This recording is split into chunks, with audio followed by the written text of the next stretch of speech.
1,000 meters above the frigid North Sea, disaster strikes.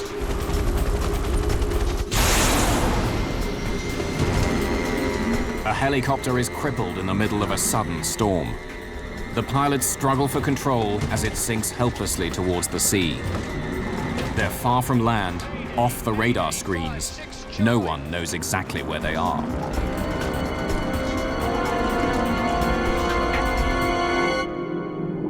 In the days that follow, investigators search for the truth hidden in this tangled wreck.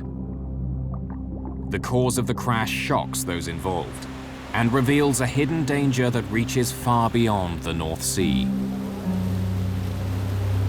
3,000? Sure. We're not getting any oxygen. We have the terrain alarm. Even our Aero Crew 603. We are in an emergency.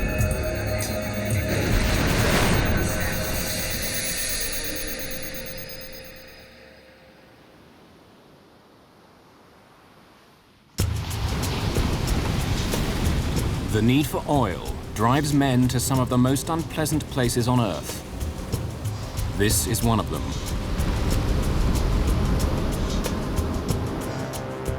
The North Sea divides Britain from mainland Europe. It's a shallow sea, and the cruel winds that race across it can whip up enormous waves. The sea is cold, grey, and violent. But there's oil out here. And so dozens of drilling platforms and thousands of men must face whatever the weather throws at them. The only efficient way to get the men out there is by helicopter.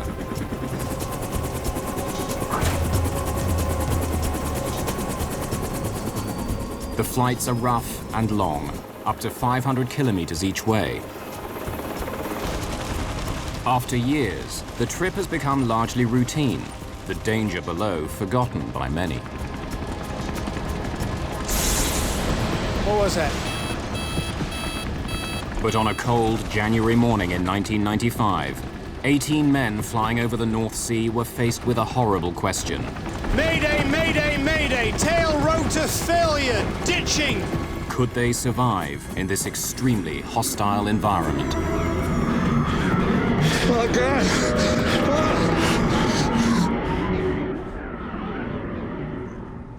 January the 19th, 1995. Commander Sed Roberts and First Officer Lionel Sole work for Bristow Helicopters in Aberdeen, Scotland. Their job is to ferry oil workers out to the oil platforms in the North Sea. By mid-morning, they've completed one trip already and are getting ready to head back out. Their helicopter is Super Puma 56 Charlie. While it's being checked out and refueled, Flight Officer Sole checks the flight logs, and Commander Roberts goes through the weather reports, which are updated every 2 hours. Oh, weather's okay. Good for January. This is where they're heading, the North Sea. The discovery of oil here in the 1960s was a shot in the arm for the British economy. Brent crude, as the oil is known, is a light, sweet crude, ideal for turning into gasoline. And its price is a benchmark on the international oil market. It helped turn Aberdeen, the Scottish port city closest to the oil rigs, into a boom town, the European oil capital.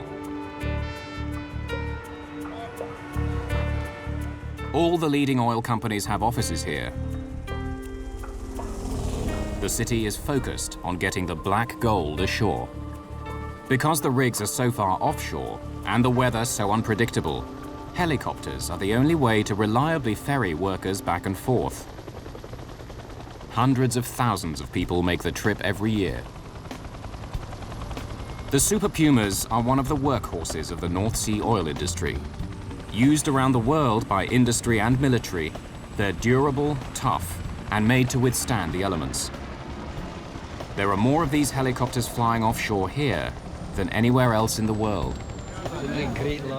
The passengers heading to the platforms today gather in the heliport's departure lounge.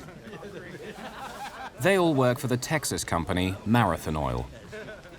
The North Sea has scores of oil fields. They're divided up between several countries, including England and Norway. The governments then sell the rights to drill to a variety of oil companies. Marathon operates 3 platforms in the so-called Bray field: Bray East, Bravo, and Alpha. North Sea oil platforms are like cities that never sleep.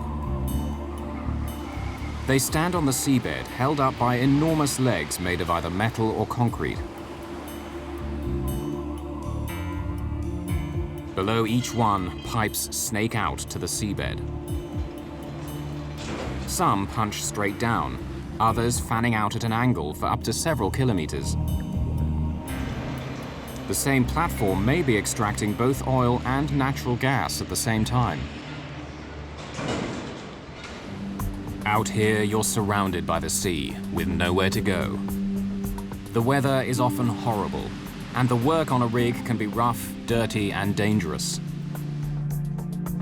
It's difficult to find and retain the skilled workers needed to pull the oil from the sea, so the platforms are built to keep the workers happy.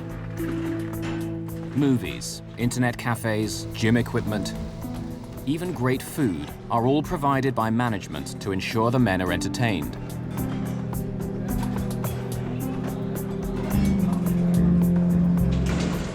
During 12-hour shifts, workers handle heavy equipment and deal with great heights or great depths. But there are strict rules too. To protect the safety of everyone on board, there's no drinking, and smoking is severely restricted. Mayday! Explosion of fire on the Piper platform. All personnel abandoned. One of Britain's worst disasters happened in the North Sea oil fields. In 1988, on Occidental Petroleum's Piper Alpha platform, the gas exploded and set fire to oil.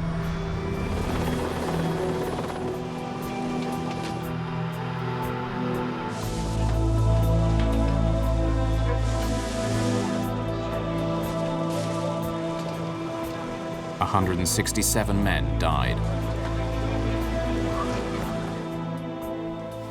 The potential for disaster is never far away. But on this January day, the Marathon oil workers prepare as they always do. All 16 are scheduled to spend 2 weeks on Marathon's Alpha platform, followed by 2 weeks off. To these men, getting to work has become routine. But getting a ticket on this flight calls for something a little out of the ordinary.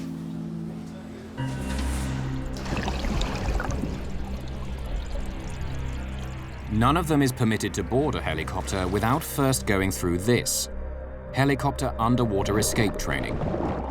Their lives may depend on knowing how to get out of a submerged helicopter or oil rig, and knowing what to do once they find themselves in the chilly North Sea. Several accidents over more than 20 years have driven home the point. Training may help a worker survive.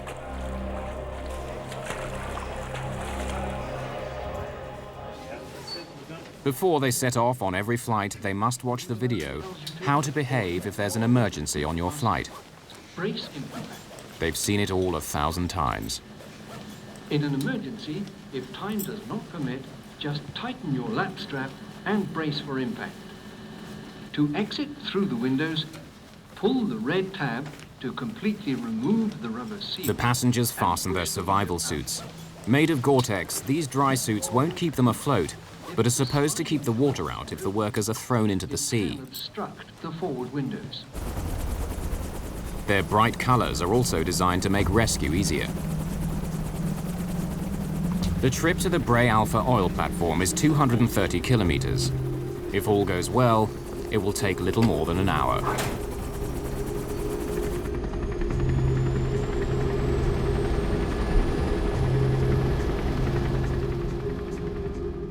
Then, 120 miles out, they'll reach an area called the Gate.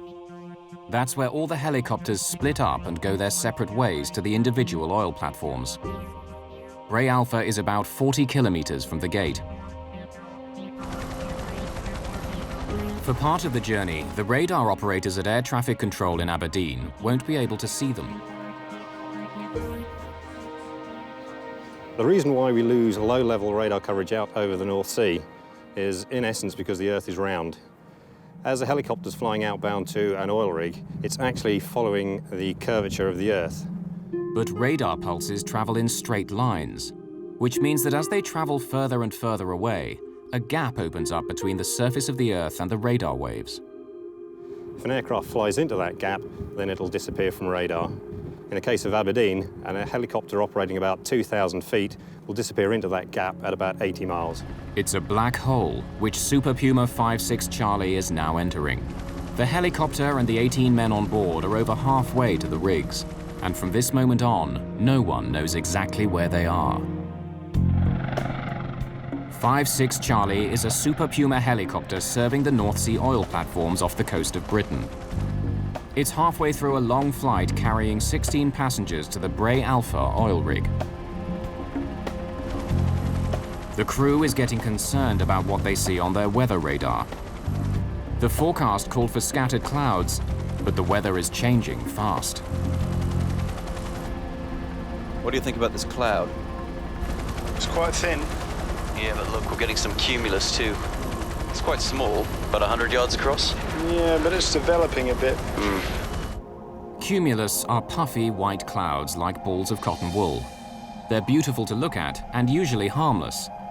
They only last between 5 and 40 minutes. But helicopter pilots prefer to go above them if possible, because the air inside and below gets very bumpy. Let's try to climb above it. Go to 5,000 feet. Right.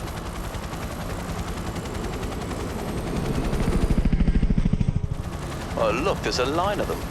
All along the route exactly where we're going. Yeah, we're not gaining anything by this. No. Let's drop back down to 3,000 feet. Right. So far, the weather is nothing to worry about. But over the North Sea, it can change suddenly. This corner of Europe is where the warm winds from the Atlantic meet the icy blasts from the Arctic and Siberia. The warm water vapor condenses into clouds, cools, then sinks. It creates strong winds, pushing the huge masses around. The friction caused by this motion can make the clouds electrically charged, and that electricity can be released as lightning. What starts out as a placid day can end up in a violent storm. It's now 1 hour after takeoff, and 56 Charlie is approaching the gate, the point where helicopters begin their descent to the individual oil platforms. They're 25 miles from their destination, and the weather is starting to get worse. Bray traffic, 56 Charlie, 120 miles on the 056 HMR. They make contact with Bray Traffic Watch, located on one of the oil platforms. It handles all the comings and goings of helicopters. But Bray Traffic doesn't have radar. It has to rely on the pilots to tell them where they are. Leaving 3,000 feet, would you take the flight watch? Roger, 56 Charlie, I have your flight watch. Aberdeen information, Bristow's 56 Charlie at 120 miles. Leaving 3,000 feet, Bray has the flight watch. Roger, 56 Charlie, continue with Bray traffic. Quite suddenly, the weather has changed. Instead of the harmless fluffy balls of cotton wool, a line of dangerous cumulonimbus clouds is now blocking their path. They rise up like huge white mountains, more than 10,000 meters, far higher than the chopper can fly. Underneath, they're dark and menacing. Pilots try to avoid them at all costs. Inside, gusts of wind can reach up to 100 kilometers an hour. The turbulence can make the flight unpleasant, but that's only part of the danger. The cumulonimbus, that's the granddaddy of all clouds. It stretches from around about 1,000 feet at its base all the way up to 28,000, 30,000 feet. They are the most dangerous clouds that aircraft can come across, particularly small aircraft like helicopters. Within a cumulonimbus, you're going to find severe turbulence, you're going to find icing, you're going to find heavy rain, and of course you're going to find lightning. If you're flying a helicopter, that's not where you want to be. Lightning is one of the most powerful forces of nature. Around the Earth, it strikes an average of 100 times per second, each strike with a power of up to 1 billion volts. Aircraft can't completely avoid it. On average, every passenger jet will be hit once a year by lightning, but the design of the planes helps prevent them being badly damaged. Their bodies are traditionally made of aluminium, which is a good conductor of electricity. The lightning passes harmlessly along the fuselage and exits from the tail. Helicopters use the same type of design to keep safe, and helicopters need it in the North Sea. With such stormy weather and so many helicopters, lightning strikes are inevitable. As they begin their descent, the Super Puma enters the line of clouds that stands in their path. Bits of cloud coming up here. It's okay, it's still green. Let's carry on through that. Green on the weather radar means there's rain, but it's not heavy enough to worry about. What the pilot sees in that is actually simply like a television screen. On that television screen he has a map, and overlaid on top of that map is a series of banded colours. If there's no rain, he has a blank map. If there's lots of rain and it's heavy, he has lots of red squares on that, and that gives you the idea of the intensity and the location of the rainfall. On board 56 Charlie, the weather gets more intense. They begin to get pelted by hail. Hey, where'd this come from? It's coming in through the vent. It's like being inside a beanbag swamped by polystyrene balls. It's so thick. How come the engines are still running? There can't be any air left out there. No. Now another problem. We've got a hard over on the ice detector. It's probably just an ice pellet stuck in the probe. Right. The helicopter has an ice detector, a probe outside the craft, which is supposed to tell the pilots whether there's ice on the blades. But they think it's become jammed with ice and is giving a false reading.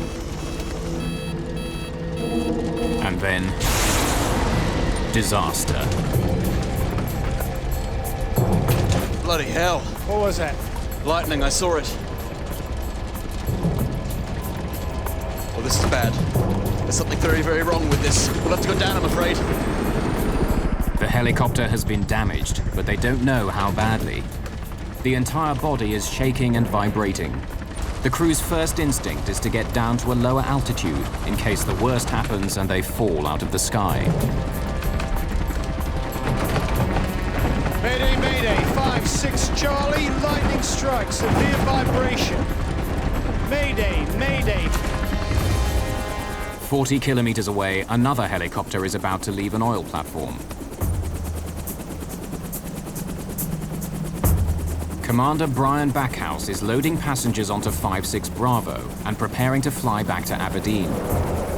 That's everyone. All set. Suddenly, the loading officer hears Lionel Sol's Mayday call on his radio. Mayday, Mayday, 5-6 Charlie, lightning strike. Hear that, Mayday, 56 Charlie! Gentlemen, my apologies, but we have to disembark you. We have an airborne emergency on a sister aircraft. Backhouse hurriedly unloads his passengers. He intends to help if he can. Meanwhile, a gale is steadily building up, with winds in excess of 70 kilometers an hour. The seas are mounting. The crew of 5-6 Charlie are struggling to keep control of their crippled helicopter. After the initial flash, though, the situation hasn't got worse. The Grampian Freedom is a standby ship positioned near the oil rigs to give oil workers a way to escape if anything goes wrong. Her skipper, John McInnes, hears the helicopter's distress call. We increased the speed to full speed ahead. Everybody was informed about the vessel and told to get ready for survivors to be taken aboard. Back on the Bravo platform, what was a routine flight for Brian Backhouse is about to become a rescue mission. He intends to find the stricken helicopter and nurse it to safety. If it crashes into the sea, he'll direct rescue ships to the spot. But they're not sure where to go. Let's go to the gate and proceed from there. At least they have a starting point. The Grampian Freedom doesn't know where to go either. They're getting conflicting messages about where 5-6 Charlie is. The helicopter's tiny size and the rough seas make it hard to find. On the damaged helicopter, Commander Roberts briefs the passengers. Gentlemen, you are obviously aware of the severe vibration. We've had a lightning strike, so please pull up your hoods, zip up your suits, and prepare for a possible ditching. Countless hours of training is supposed to have prepared all on board for a moment like this. In a real emergency, how many will remember it? 1,200 feet, we're still flying. Let's try to make it to Bray Alpha and land there. Their destination, the Bray Alpha platform, is now only 11 kilometers away. 3 minutes have passed since the explosion, and things don't seem to be getting any worse. I'll just try a few small inputs, make sure everything's working. Yes, we've got control in pitch, we've got control in roll, and we've got control in yaw. Tail rotor! The helicopter is beginning to spin round, a sure sign that something's happened to the tail rotor. The only thing the pilots can do to stop the spinning is to switch off the main rotor blade. Power off, engines off. Ditching has become inevitable.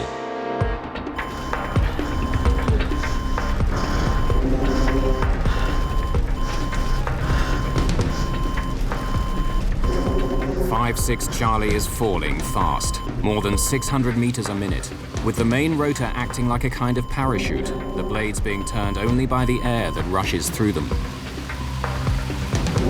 Mayday, mayday, tail rotor failure, ditching.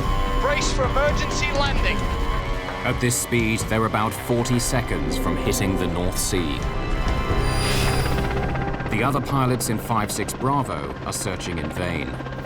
There's no sign of 56 Charlie in the sky or in the water. Then they hear another distress call. Mayday, mayday, tail rotor failure, ditching. Mayday, mayday, mayday. Relaying for 56 Charlie. We have a suspected tail rotor failure. He is ditching. Commander Backhouse in 56 Bravo knows that he is closest to the stricken helicopter. Everything depends on him.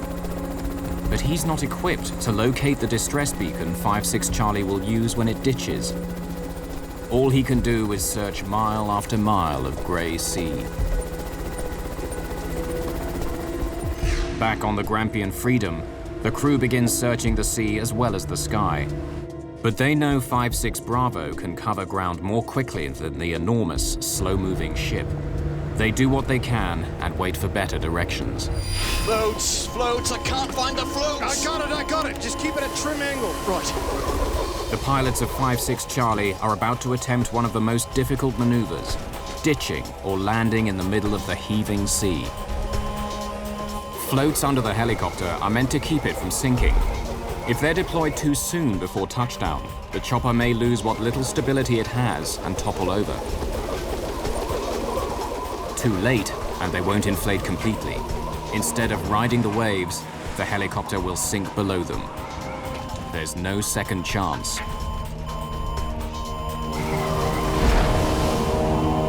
They time it perfectly. We're down.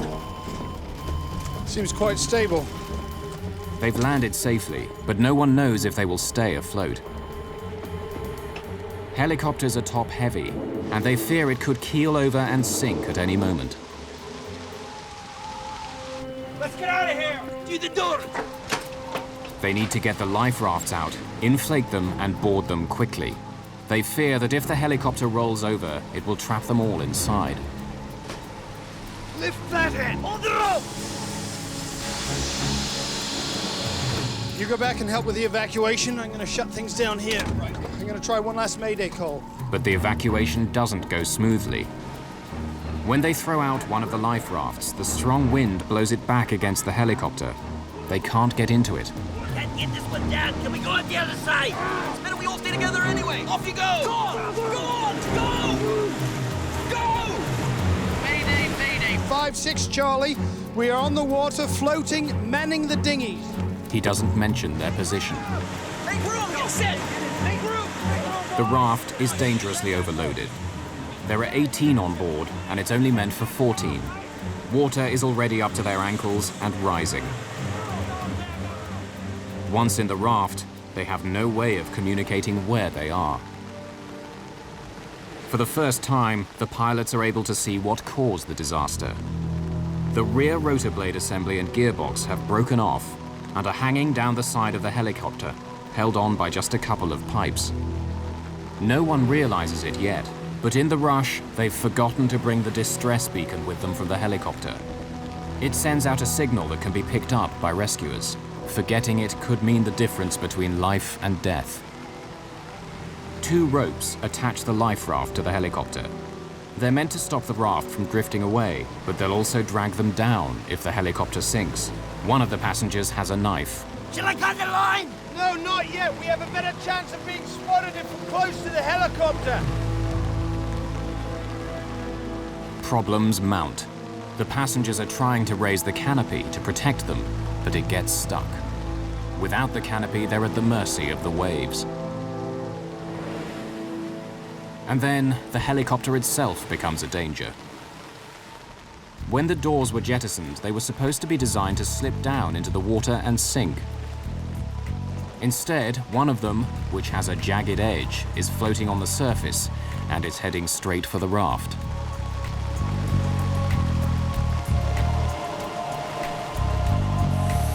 The life raft has been punctured by the floating door. Come on, Bill! Bill, with everything you got, we're gonna sink! No, don't worry about it. We're not gonna sink. We've got double-layer rubber tubes here filled with air! It cannot sink! One wave and we're under! No. The pilots do their best to put on a brave face. There are other helicopters and ships out there! They know we're down! They heard our Mayday! The overloaded life raft is getting lower and lower in the water. Inside, it's already waist deep. Now the pounding waves are pushing them beneath the sharp edges of the drooping helicopter blades. We need to get some distance! We'll have to cut the line!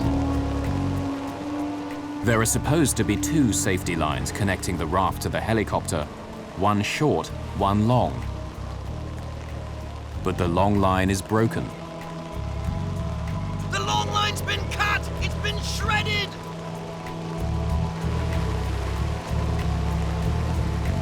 You'll have to cut the short one! The short line is the only thing attaching them to the helicopter. If they cut that, they'll quickly drift away, a tiny raft full of men at the mercy of the sea. But if they don't cut it, the jagged edges of the helicopter could tear their life raft to shreds and sink them all. 18 people have scrambled aboard a life raft after their helicopter crashed into the North Sea. The raft is overloaded. It's been punctured by the jagged metal edges of the helicopter door and is getting lower and lower in the water. They have to get away from the helicopter. Flight Officer Lionel Soule takes the fateful decision and cuts the rope. They begin to drift away into the storm. The conditions are deadly. Most of their survival suits are leaking freezing water. For a person in the water, hypothermia can begin when the temperatures of air and water added together is below 50 degrees centigrade. In the North Sea in winter, the temperature is far below that. Normal muscle and brain functions are quickly affected. The core body temperature will sink, followed by unconsciousness and death. Their chances of rescue are slim. No one knows where they are, just a tiny dot on a vast, turbulent sea.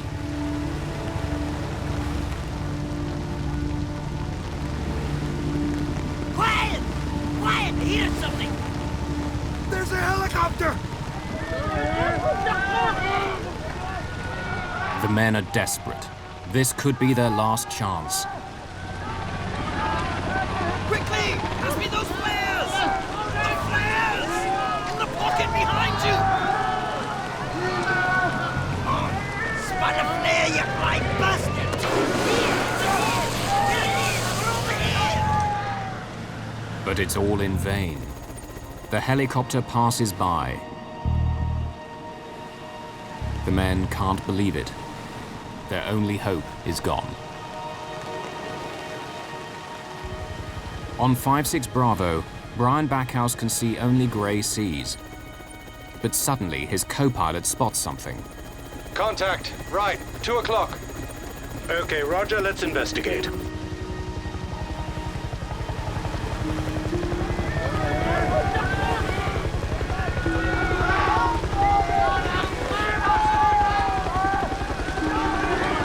Target. Contact. Target confirmed.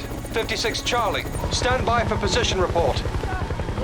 Like a guardian angel, 56 Bravo hovers directly above the survivors for over an hour, directing rescue boats and aircraft towards this tiny speck in the ocean. He came in and hovered fairly close because he wanted to count the number of people on board the life raft. So for a while he was right over the top of us and blowing us around a bit. But as soon as he'd got the information he wanted, he backed off and he was just marking the position for the rescue craft to find us. First to arrive is the Grampian Freedom. We had lookouts posted all around the vessel, some on top of the bridge, on each wing of the bridge. A helicopter came and he started crisscrossing our bow, which is not our procedure in that kind of situation. Almost a mile away from the raft, the Grampian Freedom launches its fast rescue boat. The boat sets off at full speed to the rescue. The rain and waves make finding the raft difficult. Hey! There's a boat! It's coming! No, don't think us! Relax, boys, they know what they're doing! Let's go! Quickly, go! The rescue boat throws a lifeline to the stranded men, and they begin pulling themselves to safety. But there's another challenge ahead their training hasn't prepared them for. We reached the standby boat, and you're looking at the hull, a huge steel hull. You said, I'm never going to get up there. But the crews are well trained. They wait for the swell to go up and down in the right motions. And they have a large net hanging down the side of the boat. And they said, we're going to come alongside, we'll be on the top of the wave, and when we shout jump, you jump and grab the net. Don't look back, because we'll be gone. We came alongside, high up on the wave, grabbed the net, the wave went back down, they were away, and they pulled off. And we just climbed the last few feet over the side onto the Grampian Freedom.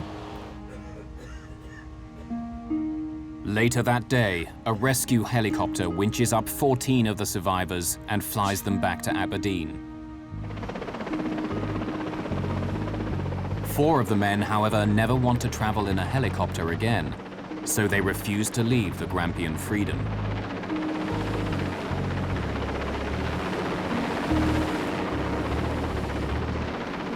They're in for ever more misery.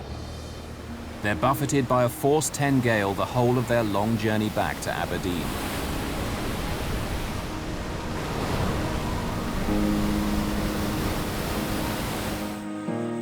Through their skill and against all the odds, Cedric Roberts and Lionel Sole have saved the lives of all on board. I must admit at the time I did think that was it, we were going to die. The whole world had changed from being really good to being what I thought was a complete disaster at that time. It was the worst situation I'd ever been in the air, and I was very worried that that was going to be it. But the day after the accident, they came under suspicion. Their report on what happened starts being questioned. Lightning, notionally at least, should not affect a very powerful North Sea helicopter. This is the first time I can recall a lightning strike having ended up with this kind of conclusion. The experts are skeptical of the pilot's story. No other helicopter is known to have crashed into the North Sea because of lightning. Perhaps there had been some mechanical failure. There were even whispers of pilot error, of recklessly flying into storm clouds. The evidence to support their story was now beneath the waves with 5-6 Charlie.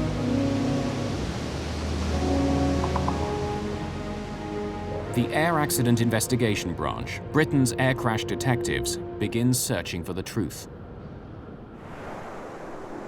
It may look like a rig, but the Stay Dive is actually a ship, mostly used for servicing oil platforms.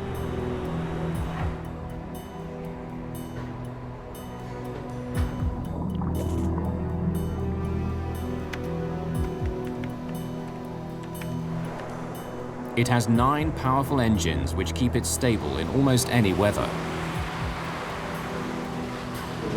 And it carries miniature submarines for underwater exploration. A day after the accident, it's brought in to find and raise the missing helicopter from the bottom of the North Sea. The investigation gets off to a good start. Within a day, the television cameras on board the Stay Dive's 2 submersibles locate what's left of 5-6 Charlie on the seabed. But raising it is a different matter.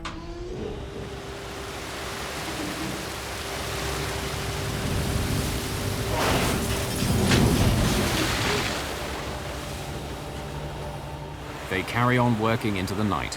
Soon, several pieces of 5-6 Charlie have been recovered, but still not the vital clue, the missing tail rotor.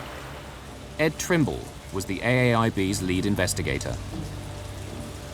But the big problem was to recover the tail rotor assembly. Without that, the investigation was literally going nowhere. We knew that the tail rotor assembly had been dangling over the side of the pylon as the helicopter had ditched, and it therefore detached at some point between the ditching and where we had caught up with the main wreckage.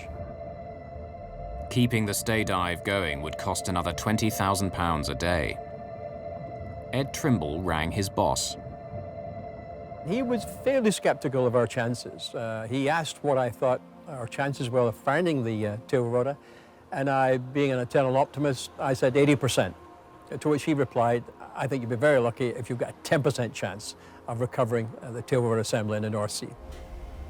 Ed Trimble stays up all night, relentlessly monitoring the underwater cameras. I didn't want to be in a situation where we would have missed any evidence of further wreckage, and in particular, any parts of the tail rotor assembly. Go get yourself a coffee, Eddie. And by the time 8 o'clock was looming, I decided to go down to the galley to get a coffee. And I couldn't have been away any more than maximum 7 to 10 minutes when I suddenly heard these tremendously excited shouts from our team. Yes, Eureka, we found it! As I walked in, I ran in, there, and smack in the middle of the screen was the whole of the tail rotor assembly. And even at the first glance, I could see that one of the tail rotor blades showed clear evidence of a lightning strike. The crew was right. The submarine's cameras reveal telltale burn marks on the tail rotor blade. A close look at the wreckage on the deck reveals that 2 of the main rotor blades were also struck by lightning. But it's this tail rotor that suffered the most damage. Since lightning is not known to have forced a helicopter to crash into the North Sea before, the question is, why now? Ed Trimble called in lightning expert John Hardwick to discover just what had hit 5-6 Charlie. What we wanted to do with this set of tests was to take a set of tail rotor blades from the Super Puma helicopter and subject them to varying energy levels of simulated lightning strikes. The lightning objectives at Culham basically were to try and reproduce the degree of lightning damage in order to identify what kind of level of energy was associated with this particular strike. This home video of the tests was taken by Ed Trimble. Representatives of the company that makes the Super Puma were there too. Hardwick ran the blade through several lightning strikes until he was able to reproduce the damage found on the rotor blade.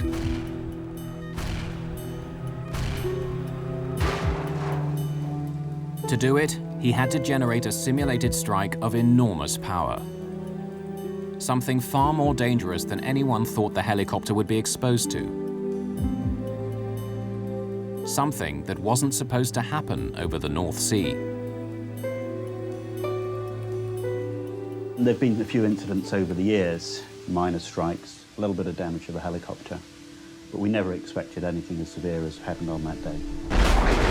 For one brief instant, it was more than all the electrical power being consumed in the entire United States. Some 30 billion watts. And this enormous flash of lightning had happened over the North Sea, where each year almost 3 million passengers fly unsuspecting to the oil platforms. The helicopters we fly are certified to the highest standards. It's the same as you get on a major airliner flying transatlantic.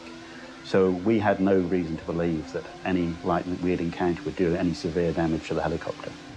Ordinary lightning wouldn't. But this wasn't ordinary. A lightning strike generates a huge pulse of energy. We can detect these pulses of energy via multiple transmitters and receivers that are situated throughout Europe. The information is calibrated locally, and once the position has been triangulated, that's passed to the Met Office in London. When the records were examined, they showed something very peculiar. This is what they think happened. Inside cumulonimbus clouds, tiny ice crystals are swept upwards by the wind currents. At the top of the cloud, where it's much colder, they combine with other crystals to form hail. The hail, being heavy, plummets back to Earth. On the way down, it hits the rising water crystals, causing friction. The crystals become electrically charged. On that particular day, there was very little in the way of indication that there was any significance in these clouds. We're flying along, everything just seemed very normal. We went through what seemed to us, by comparison to what was around that day, a fairly small cloud. But there was suddenly a lot of snow and ice pellets in the air. I've never seen as much in the way of soft hail pellets in my whole flying career. And the worrying thing was that immediately we knew that obviously there was a high level of energy in that cloud to produce that amount of soft hail, which also meant there was a high chance of there being lightning there. But by that time it was too late. When a helicopter enters the cloud, the sharp tips of its whirling rotor blades cut through these crystals, causing more friction, more electricity, until it's all released in a blinding flash. The records showed that the flash which hit 5-6 Charlie had been the only one recorded over the North Sea that day, caused almost certainly by the helicopter itself.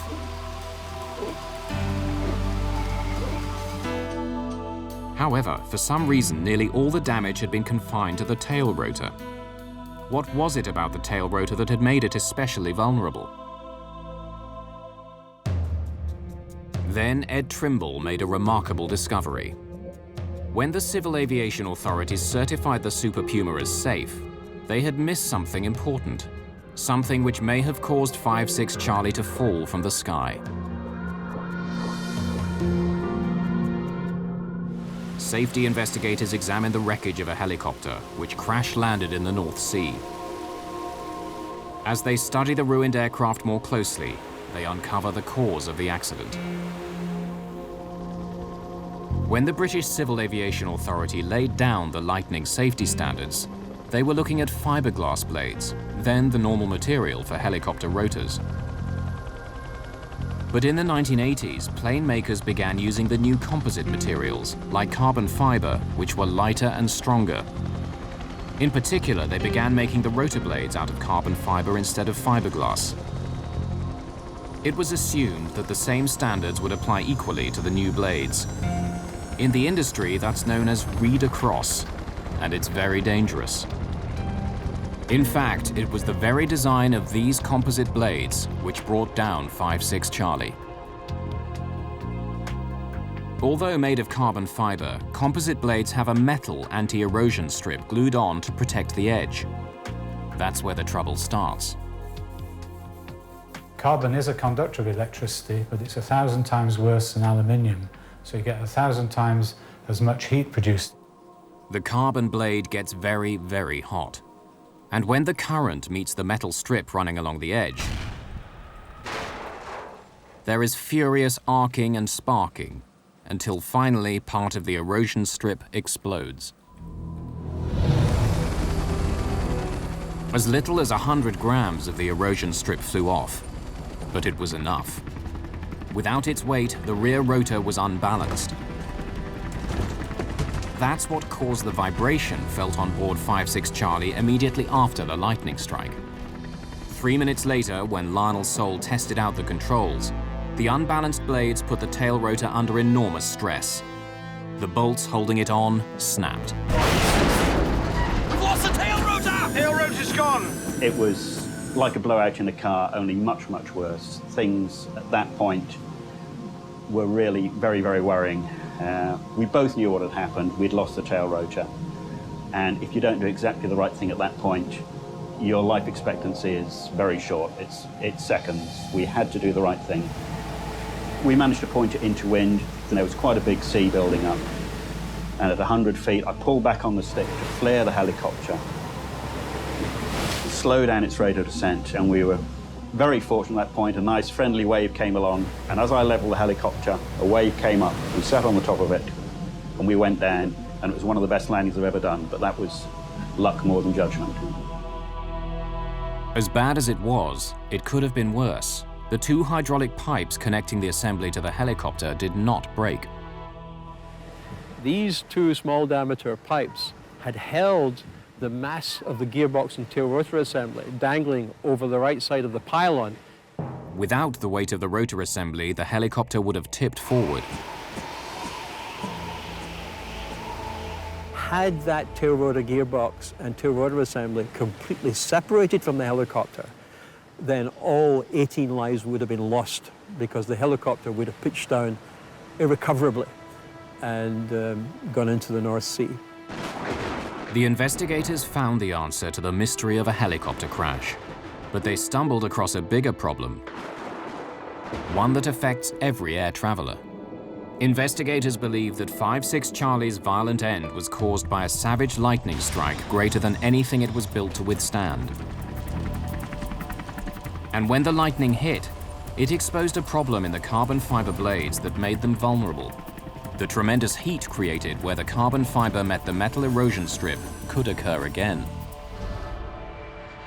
And the same type of violent reaction could hypothetically take place in any aircraft that has carbon fiber mixed with other materials.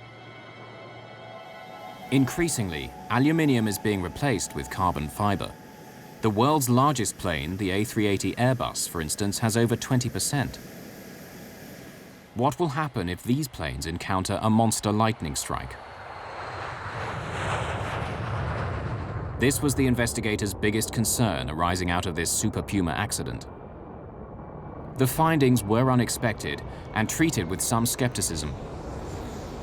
Though the tests indicated that an unexpectedly large lightning strike hit 5-6 Charlie, Britain's Civil Aviation Authority refused to accept it. No action was taken to increase the safety standards that these helicopters must meet. I thought that the reaction was poor. There seemed to be a real reluctance on their behalf to accept the evidence. If Britain's air crash detectives are right, there is a real concern facing air travelers. Flashes of lightning far greater than aircraft are supposed to encounter are possible. And aircraft made of newer composite materials are at increased risk. For the Super Puma, though, the lessons have been learned. The design of the rotor blades has been vastly strengthened. The erosion strips are now secured with heavy bolts, and pilots have been instructed to give storm clouds a wider berth. The men who must fly these machines to work are prepared to accept the risks. Well, I think the morning we ditched, we were very, very fortunate because the outcome could have gone horribly wrong. But we survived, we got home. My feelings of that morning was this could never happen to me. Now, when I fly in a chopper, especially in the winter time, if it's going to be buffed about with wind, I sometimes get in the back of your mind, this can't happen to me again. But we've all a choice. We've all a choice either to stop or we carry on. And I'm still there 25 years later, still learning and living. The crash of 5-6 Charlie was a hair-raising incident that could so easily have ended in tragedy. In the winter of 1995, the skill of Commander Ced Roberts and Flight Officer Lionel Soule saved the lives of their 16 passengers. Roberts and Soule receive an award for their work. The Guild of Air Pilots and Air Navigators recognized their skill and bravery in the emergency landing. Although we received a number of awards after the incident from various organisations, one thing I received, which is far more precious to me than any of them, was from the daughters of one of my passengers.